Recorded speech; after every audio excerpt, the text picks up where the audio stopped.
questions people have asked. This one's for you, Snoop. Where did the inspiration for your community garden project, Mind Gardens, stem from? It stemmed from me seeing people in Jamaica poor, not having anything to eat and not having any means to create food. So I got with a friend of mine and we created a program called Mind Gardens to take the people of Jamaica and show them how to grow produce and produce the produce, sell it, and eventually eat it and take care of themselves. Boy, we should have that here. We could use that here. But I saw in the movie, I mean, you were in Kingston, a very, very poor neighborhoods. Yeah. But you were greeted like you were the savior.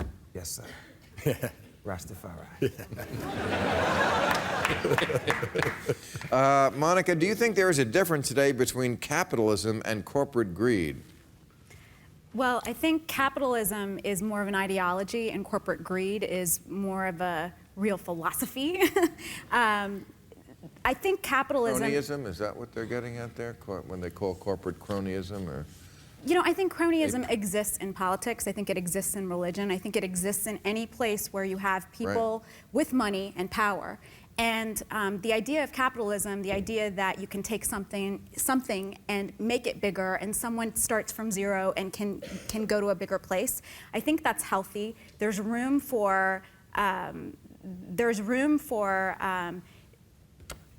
obstructing the system and taking more than you need to take, but at the end of the day, I think it still works, and I think it's American. At its very core, capitalism is American. I think it works and it's good.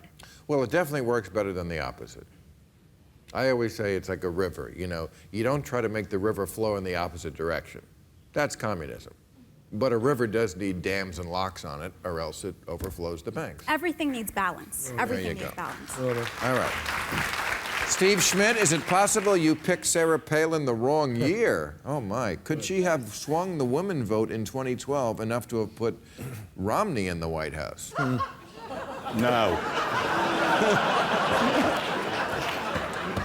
No? Short answer, no? No. Never your feeling is there is never a good time for Sarah Palin. No. Wow. Wow. But do you think she's learned anything in the years since? No. All right, Gavin, what do you say why do you say you admire the Tea Party's level of active engagement and effectiveness? Oh, no, I agree with you there. It's amazing. I admire people step up and step in, and the fact is they have been effective. And how quickly they did it. Exactly, and they're still effective, and my biggest fear about what's going on right now is their effectiveness. You think about Ted Cruz, guy comes out of nowhere, and now you've got Cornyn, the #2 most powerful Republican senator from Texas, who's now under quote-unquote cruise control because Ted Cruz has got this guy's sight because Cornyn's scared to death he may be primaried by the Tea Party in Texas. So Cornyn can't be himself. It's just an example over example over example, Rand Paul and others, of the impact these guys are still having. And so on one level, I can't stand it. I don't like what these guys are offering. On another level, there's something to the kind of advocacy and promotion and impact the Tea Party's having that we should pick up on. You got to give them credit just for that organization, because they were not even in politics. All the time Bush was president, you know, the people who supposedly care so much about the debt, well, whatever, while Bush was running up the debt and didn't pay for anything. But as soon as President Blackenstein got elected,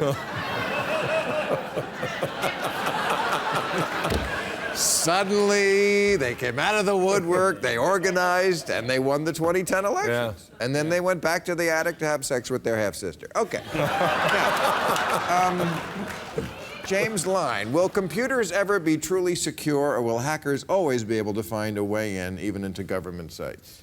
I think that the sad reality is you're never going to get 100% in security because computers are designed by people and people make mistakes. But you also got to remember, if you look at all these recent attacks we were talking about earlier, well, unfortunately, lots of them work because people double-click on things like funnycats.exe and Britney Spears nude and naked sideways, which confuses me because I always thought they were the same thing, but...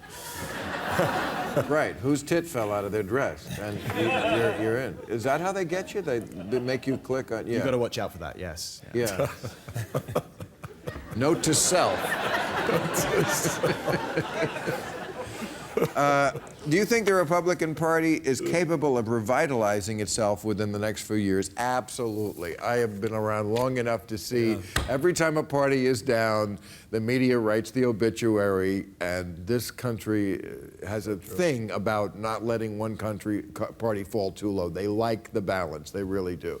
If you've ever seen a zombie movie, don't don't count them out. Right, completely agree. That's what. I mean, remember, we went through, in not an indictment, but difficult times post-Carter, Mondale, Dukakis. Then all of a sudden, the Southern governor advancing the principles under the Democratic Leadership Council in 91, 92, and starts talking about putting people first, more opportunity, less bureaucracy. Bill Clinton emerges, and the party begins to center itself, and we've had this string of... And after Nixon, the Republicans were going to be gone forever. And exactly. that took like, So, yeah, right. yeah, okay. All right, thank you, everybody. Thank you, panel. We'll see you next week. Real Time with Bill Maher, Friday night at 10. Ask Bill and his guests your questions right after the show at HBO.com.